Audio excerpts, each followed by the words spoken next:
Students, electricity के last lecture में हमने पढ़ा था resistance of a system of resistors, प्रतिरोधकों के निकाय का प्रतिरोध। मतलब हमने कॉम्बिनेशन ऑफ रेजिस्टर्स देखा था, पैरेलल में, सीरीज में, मतलब पार्श्व क्रम में और श्रेणी क्रम में, और हमने कुल प्रतिरोध भी निकाला था। आज हम एक नया टॉपिक शुरू करने जा रहे हैं, heating effect of electric current, विद्युत धारा के तापीय प्रभाव। Practical applications of heating effect of electric current, विद्युत धारा के तापीय प्रभाव के व्यवहारिक अनुप्रयोग। इलेक्ट्रिक पावर, विद्युत शक्ति।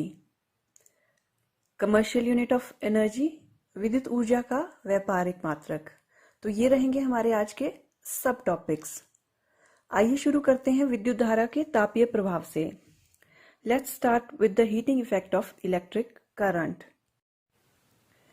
किसी परिपथ में कुंजी बंद करने पर मींस स्विच को ऑन करने पर विभवांतर उत्पन्न होने के कारण इलेक्ट्रॉन प्रवाहित होने लगते हैं और विद्युत धारा बहने लगती है। ऑन इंसर्टिंग द प्लग की in an electrical circuit, potential difference arises which leads to the flow of electrons and consequently the flow of electric current। अगर हम इसी इलेक्ट्रिकल सर्किट में एक फैन को जोड़ दें तो वो एज अ रेजिस्टर यानी प्रतिरोधक का काम करेगा। इस प्रतिरोधक द्वारा उत्पन्न प्रतिरोध को कम करने के लिए अब इलेक्ट्रॉन्स को कुछ कार्य करना होगा। To decrease the resistance offered by this resistor, electrons have to do some work. प्रतिरोध पर काबू पाने के लिए की गए कार्य को ऊष्मीय ऊर्जा में बदल दिया जाता है। प्रतिरोधक गर्म हो जाते हैं और ऊष्मा वातावरण में मुक्त हो जाती है। ये विद्युत धारा का तापीय प्रभाव है। The work done to overcome resistance is changed into heat energy. Resistors are heated and the heat dissipates into air. This is the heating effect of electric current. क्या आप ऐसे उदाहरणों के बारे में सोच सकते हैं जहां हम दैनिक जीवन यानी डेली लाइफ में इसका अनुभव करते हैं? जब एक बल्ब बहुत लंबे समय तक ऑन की स्थिति में रहता है और अगर हम इसके पास अपना हाथ लेके जाते हैं तो हमें गर्माहट का एहसास होता है। इलेक्ट्रिक आयरन, हेयर ड्रायर या विद्युत टोस्टर, ये सभी चीजें भी ऊष्मा उत्पन्न करने में सक्षम हैं। सरल भाषा में हम कह सकते हैं कि जब विद्युत किसी प्रतिरोधक से प्रवाहित होती है तो उसमें से ऊष्मा निकलती है। यही विद्युत का तापीय प्रभाव है। Now question is, why is heat released? ऊर्जा या ऊष्मा निर्मुक्त होती क्यों है? प्रतिरोधकता पर काबू पाने के लिए इलेक्ट्रॉनों द्वारा यह कार्य किया जाता है। This is the work done by electrons to overcome resistance. अब हम इस ऊष्मा के लिए एक मैथमेटिकल इक्वेशन डिराइव करने की कोशिश करते हैं। क्या आपको याद है कि हमने दो बिंदुओं के मध्य विभवांतर को कैसे परिभाषित किया था? दो बिंदुओं के मध्य इकाई धनावेश को ले जाने में किया गया कार्य विभवांतर कहलाता है। The work done in moving a unit test positive charge from one point to another is called the potential difference. So we can write V is equal to किया गया कार्य W बटा आवेश Q। When V is equal to work done upon charge Q, so the work done is here in the form of heat. So we can also write H is equal to V into Q. From Ohm's law, we get V is equal to IR. From the definition of current, we know I is equal to Q upon T. So we can also write Q is equal to I into T. Now substituting the values of V and Q in equation H is equal to V into Q, we get H is equal to IR into I into T, which becomes H is equal to I square R into T. This equation is Joule's law of heating. This was given by James Prescott Joule. अंत में जो समीकरण हमें मिला है इसे joule का तापन नियम कहते हैं। यह समीकरण जेम्स प्रेस्कॉट जूल द्वारा प्रतिपादित किया गया था। अगर अब हम बात करते हैं कि हीट प्रोड्यूस्ड जो है किन फैक्टर्स पर डिपेंड करती है, तो हम जूल्स लॉ ऑफ हीटिंग की इक्वेशन से देख पाते हैं कि H is directly proportional to I square and H is directly proportional to R, also H is directly proportional to T। इसका मतलब है कि जो ऊष्मा उत्पन्न हो रही है वो करंट के स्क्वायर के समानुपातिक है, मतलब धारा बढ़ेगी तो ऊष्मा भी बढ़ेगी। उसी प्रकार अगर प्रतिरोध यानी रेजिस्टेंस बढ़ेगा तो ऊष्मा भी बढ़ेगी। और समय के साथ भी हम जितनी ज़्यादा देर किसी इलेक्ट्रिकल अप्लायंस को यूज़ कर रहे हैं तो उसमें जो हीटिंग इफेक्ट है वो बढ़ता जाएगा समय के साथ। हम जानते हैं कि वर्क की जो SI यूनिट होती है वो जूल होती है। कार्य को हम जूल में मापते हैं। उसी प्रकार यहाँ पे जो हीट प्रोड्यूस हुई है वो एक एनर्जी की फॉर्म है और इसको भी हम हीट प्रोड्यूस को भी जूल में ही मापते हैं। तो SI unit of heat energy is joule. अब हम नेक्स्ट बात करते हैं कि ये हीटिंग इफेक्ट हम कहाँ कहाँ अप्लाई कर सकते हैं। तो अगर हम एप्लीकेशन की बात करें कि ये कहाँ अप्लाई होता है, तो हमारी डेली लाइफ में ये दो चीज़ें आएंगी, डिज़ायरेबल और अनडिज़ायरेबल। डिज़ायरेबल का मतलब हुआ वांछनीय और अनडिज़ायरेबल का मतलब हुआ अवांछनीय। मतलब डिज़ायरेबल जहाँ हम चाहते हैं कि हीटिंग इफेक्ट हो और अनडिज़ायरेबल वहाँ जहाँ हम नहीं चाहते कि कोई हीटिंग इफेक्ट हो पर फिर भी वो होता है। इसके लिए हम अपना एग्जाम्पल ले लेते हैं कि जब हम अपने मोबाइल्स को चार्ज करते हैं तो वो हीटअप होना शुरू हो जाते हैं, या हम उन्हें काफ़ी देर तक यूज़ करते हैं तो भी वो हीटअप होना शुरू हो जाते हैं। तो ये एक अवांछनीय एप्लीकेशन है क्योंकि हम नहीं चाहते कि यहाँ पे किसी प्रकार की हीट प्रोड्यूस हो। वैसे ही अगर हम टीवी को या फैन को बहुत ज़्यादा देर तक चलाते हैं तो वो भी हीटअप होना शुरू हो जाते हैं, या कंप्यूटर्स ले लो, लैपटॉप्स ले लो, इनमें भी हीटिंग इफेक्ट हम देखते हैं। पर ये सारे इफेक्ट्स कैसे हैं? ये अनडिजायरेबल है, अवांछनीय है। जितनी भी हमारी इलेक्ट्रिक आयरन्स हैं, इलेक्ट्रिक टोस्टर्स हैं, इलेक्ट्रिक हीटर्स हैं, इमर्शन रॉड्स हैं, इलेक्ट्रिक बल्ब्स, फ्यूज़, इन सब में जो हीटिंग इफेक्ट होता है वो डिज़ायरेबल हीटिंग इफेक्ट होता है। क्योंकि अगर आयरन हमारी गर्म नहीं होगी तो हमारे क्लोथ्स प्रेस कैसे होंगे? अगर टोस्टर गर्म नहीं होगा तो उसका फ़ायदा ही क्या है? या इमर्शन रॉड जिससे हम पानी गर्म करते हैं, अगर ये हीटिंग इफेक्ट नहीं दिखाएंगे तो ये हमारे किसी काम के नहीं है। तो जो भी हीटिंग इफेक्ट हम इन चीज़ों में देख रहे हैं वो पूरा वांछनीय है, डिज़ायरेबल है। आइए अब हम इलेक्ट्रिक बल्ब का उदाहरण लेते हैं और देखते हैं कि इसमें जो हीटिंग इफेक्ट है वो हमारे लिए किस प्रकार से वांछनीय है। आप सभी को पता है कि जो इलेक्ट्रिक बल्ब का फिलामेंट होता है या तंतु होता है वो टंगस्टन धातु का बना होता है, और जो ये टंगस्टन धातु होती है इसका जो गलनांक होता है, मेल्टिंग पॉइंट होता है, वो बहुत ज़्यादा उच्च होता है, 3380 डिग्री सेल्सियस, 3380 डिग्री सेंटीग्रेड होता है। तो जब भी करंट फ्लो करता है तो ये टंगस्टन का जो फिलामेंट होता है ये बहुत ज़्यादा हीटअप हो जाता है, और हीटअप होने के कारण ये ग्लो करता है। जो बल्ब में एक एटमॉस्फेयर होता है वो बिल्कुल इनर्ट एटमॉस्फेयर बनाया होता है, वहाँ पे नाइट्रोजन और आर्गन जैसी इनएक्टिव गैसेस को भरा जाता है, जिससे कि जो बल्ब का तंतु है उसकी आयु में वृद्धि हो जाती है।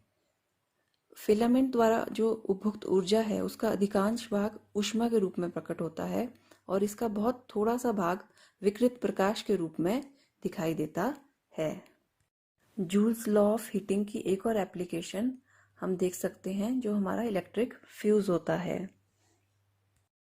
इलेक्ट्रिक फ्यूज के लिए जो वायर यूज होती है वो अलॉय होती है, टिन, लेड, कॉपर, एल्युमिनियम, इन सब चीज़ों से बनी हुई हो सकती है। और जो ये अलॉय होता है इसका मेल्टिंग पॉइंट बहुत ज़्यादा लो होता है।